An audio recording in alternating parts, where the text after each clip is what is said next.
So talagang very important talaga rin yung pagtutok natin sa ating relasyon sa India. Kasi nagiging economic powerhouse din ng India. To a certain point, medyo kumukompetensya na siya sa China.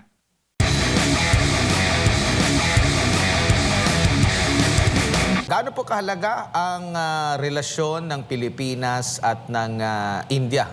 Matagal na ba ito? At ano yung mga nakuha ng Pilipinas as well as India sa relasyon po ng dalawang bansa? Of course, relatively new to, no? Yung ating pagkakaroon ng, ang termino dito na ginagamit ay security partnership, no? Hindi to alyansa. Very specific yung ating pag-ugnayan lalo na hinggil sa security, no? Sa ngayon medyo nasa level pa yan ng commercial, no? Ang kumbaga pinakapunto nito yung pagbili natin ng BrahMos missiles mula sa India, no? Originally commercial to pero nagkakaroon na ng elemento ng of course recognition na talagang dapat tayo mag-cooperate sa larangan ng security. No, ayan yung kumbaga nangyayari ngayon. This is relatively new mula nung of course nag-decide ang Philippine Marines at ang Philippine Navy na bumili ng BrahMos missiles. And of course, talagang tinuloy rin yan ng India, no? Kasi yung BrahMos missiles, medyo controversial yan, no? Kasi joint venture yan ng Ruso at ng India. Unang-una, ayaw tayo talaga bentahan ng Ruso kasi medyo kaalyado ng Ruso ang China. Pero tinuloy talaga ng India yan na tayo yung maging first customer nung BrahMos missiles niya, no? Very importante yan sa ating sandatahang lakas, lalo na sa ating pag-develop ng tinatawag natin Comprehensive Archipelagic Defense Concept.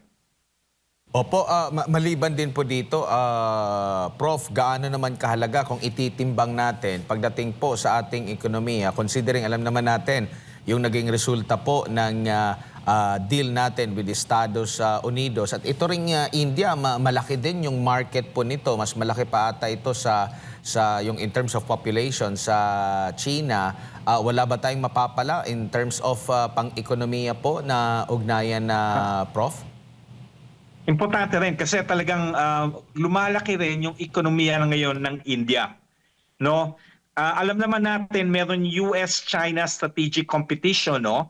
So maraming mga industries, no, mga factories ng mga Amerikano at saka Western countries lumipat ngayon sa India, no, mula sa China.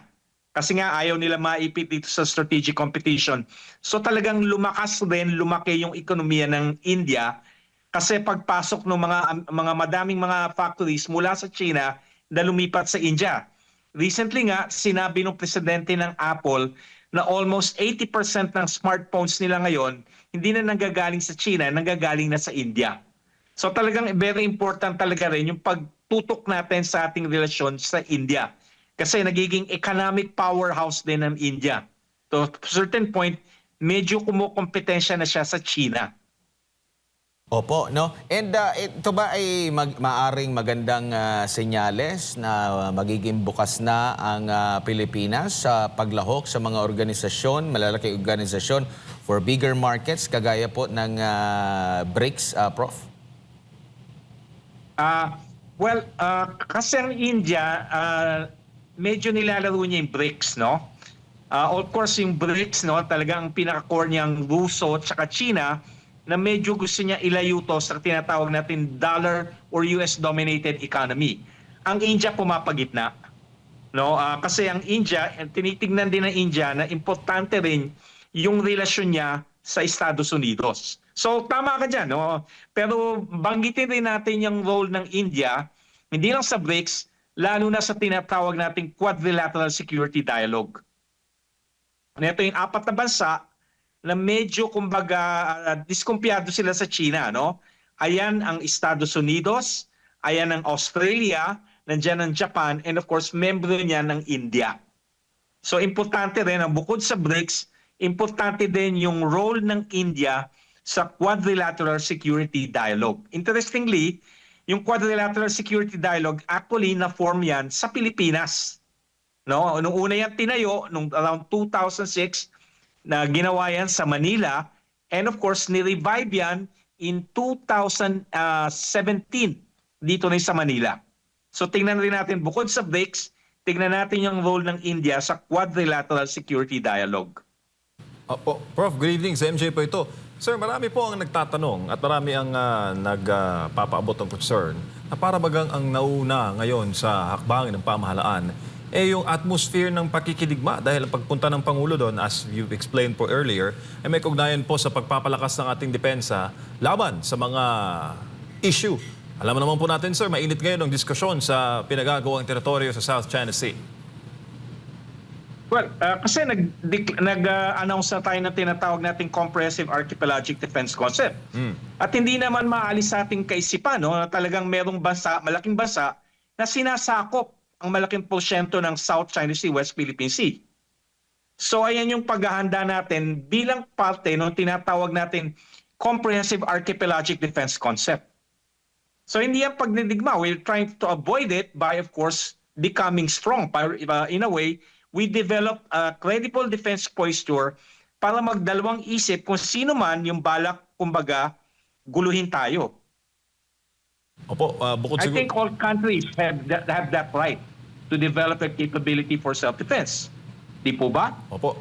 At isa rin po sa mga napapansin namin, sir, sa ibang mga lugar sa Pilipinas, bukod po sa ugnayan dito sa defense, maigting po yung people-to-people partnership ng India at ng Pilipinas. Dahil marami tayong nakikitang mga Indiano, ng mga estudyante, no, dito sa Pilipinas. Nag-aaral sila ng medisina at nursing or mga health-related courses. Sa Davao, sir, nanauwi ako minsan. Ang daming mga Indian nationals. Well, kasi yung lingwahe, ang tandaan natin, actually, ang India ang largest English-speaking nation. Kasi yung population nila, no?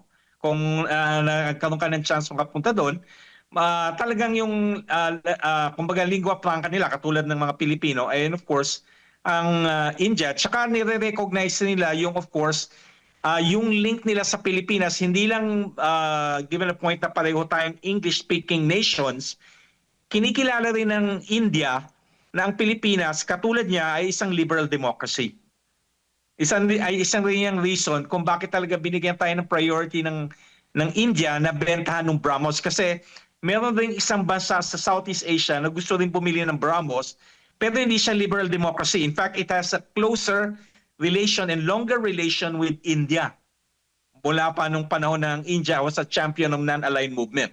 Pero talagang pinili ng India ang Pilipinas na maging first customer ng BrahMos missiles nga kasi nire-recognize ng New Delhi na meron tayong kumbaga ideological and political affinity. We're both liberal democracies. Opo. Prof, bukod sa mga napag-usapan natin, ano pa kayang mga nakikita po ninyo na maaaring mapag-usapan ng ating bansa at ng India na magkakaroon po ng benepisyo ang ating mga kababayan, especially sa usapin po ng trade and trade cooperation in economy? Tourism. Tourism. Importante sa yung tourism. Kaya nga, I think recently talagang tinanggal na natin yung may requirement pa ng visa sa mga Indian nationals, no? Pag napunta ka, for example, nandito ako ngayon sa Jakarta, nasa Indonesia, mapunta ka ng bandang Malaysia, mapunta ka rin ng Singapore, lalo na sa Singapore, makikita natin napakaraming turista mula sa India. So, dyan talaga tayo makinabang sa tourism na nanggagaling sa India. Plus, of course, yung technological exchanges din, very important dyan. Importante rin yung, of course, people-to-people relation. Alisin natin yung notion, no? Na, of course, meron, natatandaan yung dating Pangulo, no? Na nagbiro siya na yung 5-6, na nandun yung Indian ambassador. Ewan ko, natatandaan nyo yan, no? So, alisin na natin yung notion na yan. Na ang mga people from India na involved lang doon sa tinatawag natin 5-6. No, it's a large population. It's a very, I've been to India several times, yung level ng philosophical thinking nila tsaka intellect. And of course, we can have a very lively and vibrant exchange with them kasi pareho tayong gumagamit ng Ingles. Opo. In terms po dito sa independent foreign policy po ng Pangulo, Prof, well, sinasabi nga sa konstitusyon, Meron po bang ano doon, malinaw na nakasaad kung hanggang saan yung pagiging independent natin, Prof? Or meron bang nakasaad doon na pag masyadong malabis ka na malapit dito sa bansang ito, hindi na independent foreign policy ang sinusunod? Well, i-contextualize natin, no, ibig sabihin independent foreign policy. Independent foreign policy means, no, na you make the final decision yun when you make foreign policy choices. Hindi ibig sabihin niya malapit ka sa isang bansa o ino-honor mo yung isang alliance mo or treaty commitment, hindi ka na independent. The notion of independent foreign policy is linked with the exercise of what we call sovereignty. Kung nag-decide ka, na for example, no, na pag-attain mo yung alliance mo sa isang bansa, it's your matter of decision, that is actually an exercise of sovereignty and independent foreign policy. Ang essence ng independent foreign policy is the government that makes the final choice when it comes to foreign policy choices. Opo. Okay, dito po sa pagtrato naman natin with China, kasi aminado rin po itong Department of Tourism na nais din nilang pasukin talaga yung tourism natin dyan po sa India, no? At kasi aminado sila na bumaba talaga ng lubusan yung mga turista natin, lalo na ang bulk nito noon ay galing sa China. Sabi pa nga, nasa 300,000 daw last year ang mga Chinese tourists. Compare sa ibang mga bansa, mga kapitbahay natin na umaabot po ng 20 million, no? Dahil nga alam natin yung hindi na magandang relasyon with the Pilipinas and China. Sa tingin niyo po magandang alternatibo itong India, though malayo siya compared talaga dito, mas advantage yung sa China kasi medyo malapit-lapit yung ano natin. Well, marami din naman tayong mga nabanggit niya kanina, mga estudyanteng Indian, marami na rin tayong mga Indian restaurant din dito po, Prof. Pero sa tingin niyo po, kaya nang mapalitan or mas marami pang mga bansa ang dapat suyuin ng Pilipinas para medyo meron tayong alternative or pampalit doon sa nawalan natin with China po, Prof? Well, India, of course, it's mas malaki na population actually ng India. And of course, mayaman na rin ang India. And they also have a sense of confidence na. No, if I've been to India several times, talagang pinapakita ng mga Indians. Now, we are now almost at par with China kasi aminin natin, no, meron ding rivalry ang India and China. Kaya nga bukod sa membro ang India ng BRICS, membro rin siya ng Quad. No, kasi talagang nire-recognize yan. May historical animosity talaga or distrust ang India and China. So talagang we could really tap the Indian market. Isa pa dapat natin rin itap yung ating neighbor, Taiwan. No, na meron din, of course, recently nag-open na rin tayo. Inalis na rin natin yung visa requirements sa Taiwan. So we can look at other markets. Tignan rin natin yung Latin American countries. Brazil, although malayo, no, itap din natin yan. So let's not be dependent on one market. Kita na lang natin ngayon, no, isang bansa na tinamaan din nung pagkaroon ng limitasyon ng pagpunta ng mga Chinese tourists in Thailand itself. Kasi nga mayroong isang Chinese na nakidnap sa Thailand, nadala siya doon sa isang scams center, no? Naging issue to sa China. Ang daming mga Chinese ngayon na hindi na pupunta sa Thailand. Tinamaan din ng Thailand, hindi lang Pilipinas. So ang lesson dito, let's not be dependent on one market for our tourism. Let's tap others. And of course, right now, India presents a viable alternative to the tourists coming from China. Dagdag na rin natin na Prof, kasi marami mga samgyupsalan dito rin sa Metro Manila pa lang. Itong South Korea na once din yata na naging top sa atin na mga turista. Pero maliban po dito sa ano po, Prof, usaping depensa, ekonomiya, how about dun sa, still pa rin sa ekonomiya po, yung kakayanan ng Pilipinas na mag-export tayo no, ng mga produkto natin po na possible mawala dahil nga po dito sa conflict with China and Pilipinas. Maaari din po ba magandang destinasyon ang India po sa mga produkto natin or meron pang ibang mga bansa na dapat suyuin din po, Prof? Lalo na yung nakikita lang natin, no, nag-export tayo ng mga, for example, nickels, mga black sand, no? Yung pala ginagawa ng China na ginagawang rare earth yan. Kaya nagkaroon ng monopoly ngayon ang China pagdating sa rare earth. Kaya medyo nga umatras yung Trump administration, no, doon sa trade war niya with China kasi ginamit ng China ngayon. Yung mga minerals na ginagamit ng China to manufacture rare earth actually nanggagaling sa Pilipinas. So maaari natin of course i-divert yan away from yung traditional market natin to the United States, Japan, and of course India. Para ma-prevent isang bansa na nagkakaroon ng monopoly sa rare earth and other vital alloys like for example lithium, no, na nagagawa ng China kasi yung mga nickel, copper natin nanggagaling sa Pilipinas. So importante rin magkaroon tayo ng tinatawag natin restructuring yung tinatawag natin supply chain. Lalo na sa mga vital minerals na ini-export natin lalo na sa China.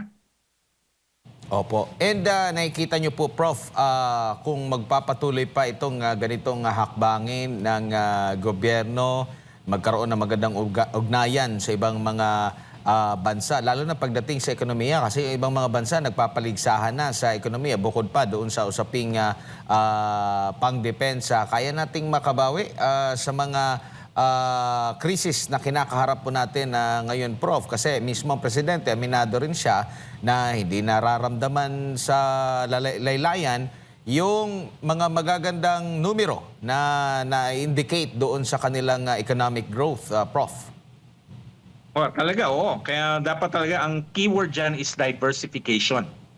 We should never allow ourselves to be dependent, especially when it comes to the economy, sa mga ilang bansa lang.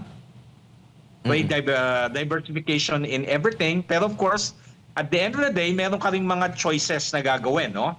Lalo na yung mga tinatawag nating traditional economic partners natin. Pinaka-importante dyan, of course, aside from the United States, ang Japan and South Korea. And of course, even Taiwan. No, na isa ring economic powerhouse ngayon. Although, dahil nga sa very strict One China policy, lagi natin i-chupuera. Opo. Prof, next year, host po ang Pilipinas sa ASEAN. Ano ang magandang dapat na isulong, lalo na ng ating bansa po, no? Sa mga kapitbahay natin, which is yung bansa kung saan ka ngayon, kabilang din po sa ASEAN po, Prof. Well, kasi ang problema ngayon sa ASEAN, nagkakaroon ng division, no? Nakita lang natin yung border clash between Thailand and Cambodia. So importante siguro balikan natin yung pinaka kumbaga fundamental ng ASEAN, which is of course generating cohesion within this regional organization. Kasi medyo talagang kumbaga kukumpare mo yung ASEAN, no? Lalo na sa kapanahuan ng ama ng ating presidente, si President Ferdinand Marcos Sr., nung na-form yung ASEAN, 5 original member states lang. Ngayon dumami, naging 10. So nagkaroon ng problema in terms of cohesion. Nagkaroon ng cleavage between what we call yung maritime Southeast Asian countries na nakafocus sa South China Sea, West Philippine Sea versus of course sa mga continental countries na walang pakialam. Pero ang talaga, of course, dapat nating balikan, ano ba yung punot dulo ng ASEAN nung finorm to noong 1967? Ang pinaka-importante talaga is economic cooperation. Medyo nakalimutan na yan. But of course, this is easier said than done if we focus again on the fundamentals, which is of course economic cooperation. Kasi pagdating dyan, limited ng ASEAN pagdating sa larangan ng economic cooperation, lalo na kung ipopush pa natin ng economic integration. Of course, ang limitation din natin, share lang tayo ng ASEAN for 1 year. You can only do so much. So probably it's high time for the Philippines also to call for other ASEAN member states to focus on the fundamentals. Given the challenges that ASEAN is facing not only externally but even internally, no? Yung clash, yung border clash between Cambodia And of course, Thailand is a wake-up call for ASEAN to really strengthen the fundamentals of ASEAN, which is, of course, economic and social cooperation. Opo. How about po yung usapin sa COC with China po, Prof? Napapanahon ba yan na talakayin din dyan? Medyo may katagalan na rin po yan. Well, of course, nagiging ritual na yan eh.